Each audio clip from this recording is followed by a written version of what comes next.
ఉషా, ఆగండి ఆగండి ఆగండి ఆగండి. ఏమైంది?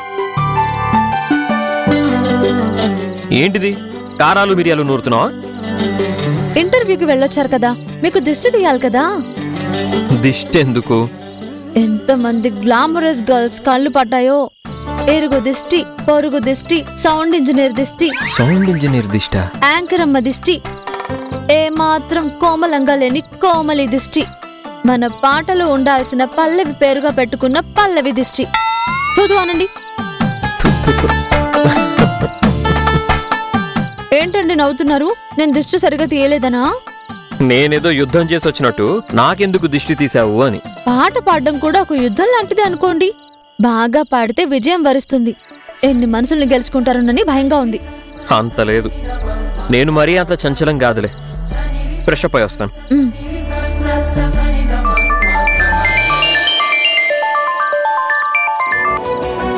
మావయ్య గారు ఎలా ఉన్నారు? బాగున్నారా? అత్తయ్య గారు ఎలా ఉన్నారు? మేమంతా బాగున్నామమ్మా. నువ్వు కిరణ్ ఎలా ఉన్నారు? మేం బానే ఉన్నాం మావయ్య. కిరణ్ ఏం చేస్తున్నాడమ్మా? ఈ రోజు ఇంటర్వ్యూ జరిగింది మావయ్య గారు. ఆయన మీద చాలా మంది కళ్ళు పడ్డాయి. ఇప్పుడే దిష్టి తీశాను.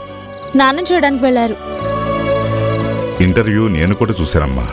కిరణ్ చూస్తే చాలా గర్వంగా ఉంది. కానీ వాడి తల్లి గురించి తలుచుకుంటేనే జాలేస్తుంది. సర్ది చెప్పడానికి నేను కూడా పక్కన లేను. ఏమైంది మావయ్య? కిరణ్ ఇంటర్వ్యూ మీ అత్తయ్య కూడా చూసుంటుందమ్మా. కొడుకు మాటల్లో ఏ మూలనైనా తనని గురించి చెప్తాడా అని ఆశగా చూసుంటుంది.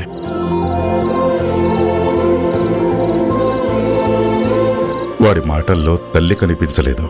పాపం ఆ అమాయకురాలు చాలా బాధపడుంటుంది. నేను అక్కడే ఉన్నాను మావయ్య. ఆయన ఒక్కసారైనా అత్తయ్య గురించి చెప్తారా అని చూశాను. ఎందుకనో చెప్పలేదు. పైగా నిష్ఠూరం కనిపించింది.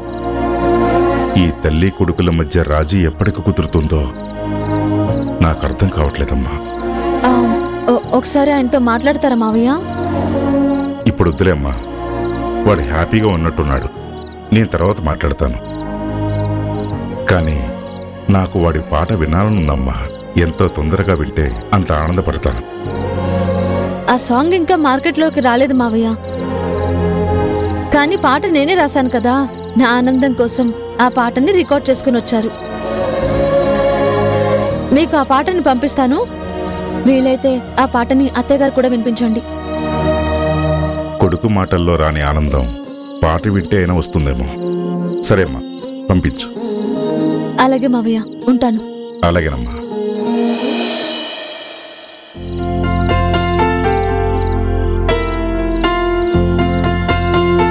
అయ్యో, బయటపడేయాలి.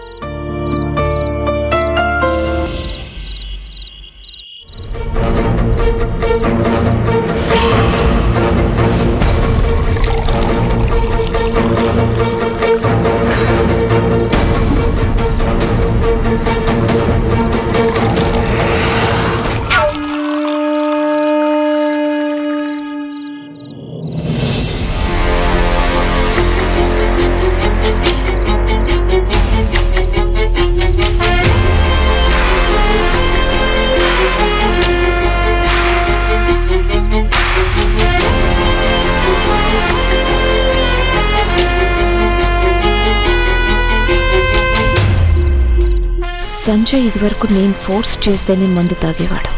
అలాంటిది ఇప్పుడు తనంతట తానే తాగడానికి అలవాటు పడినట్టున్నాడు.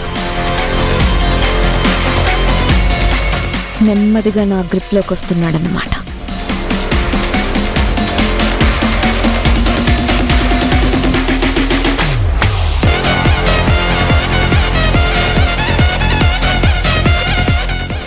తాగు సంజయ్.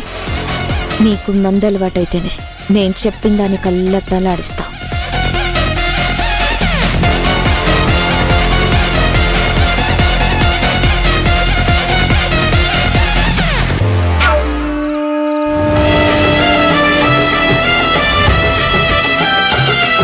సంజయ్, నీకో విషయం చెప్పాలి. ఏమైంది? మీ అమ్మ రోజు రోజుకి వింతగా ప్రవర్తిస్తుంది. ఆవిడ ప్రవర్తన చూస్తుంటే మనం అనుకున్నవన్నీ జరుగుతాయో లేదో అని నాకు భయంగా ఉంది.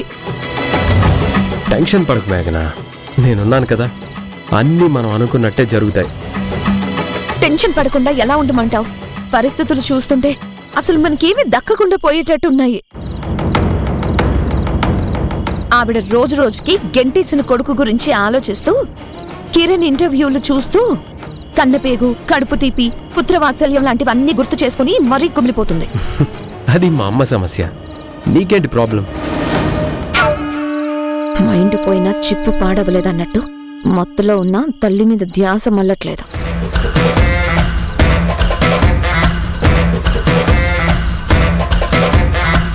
చెప్పు మేఘనా, నువ్వెందుకు ఇబ్బంది పడుతున్నావు?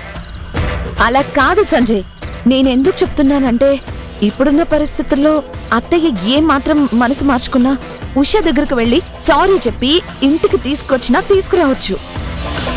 బాటిల్లో మందైపోయాక బాటిల్తో ఏం అవసరం ఉంటుంది చెప్పు? నేను మాట్లాడుతుందేంటి, నువ్వు మాట్లాడుతుందేంటి? అసలు సంబంధం ఉందా? సంబంధం ఉంది. ఇంకా మనం అనుకున్న పని పూర్తి అవ్వలేదు కదా. అరే పిచ్చి మేఘనా, 95% మనం అనుకున్నట్టు ప్రాపర్టీ ట్రాన్స్ఫర్ అయిపోయింది.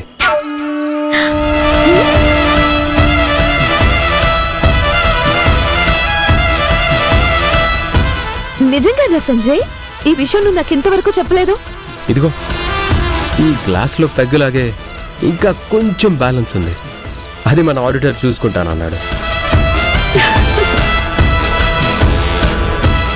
అది కంప్లీట్ అయిపోతే కంపెనీ మొత్తం మనదే. మన ఆడిటర్ని తొందర పెట్టి తొందరగా పని అయ్యేటట్టు చూడు సంజయ్. ఒకవేళ అవసరం అనుకుంటే మా డాడీ హెల్ప్ తీసుకుందాం. ఎంత కాంప్లికేటెడ్ వర్క్ అయినా చిటికలో అయిపోతుంది. తొందరపడకు మేఘనా, ఖచ్చితంగా అవుతుంది.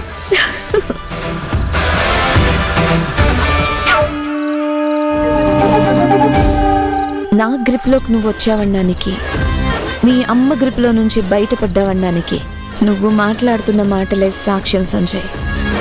మనం బాగుపడ్డానికి నువ్వు ఇంకొంచెం పాడైపోయినా నేను ఫీల్ అవ్వను.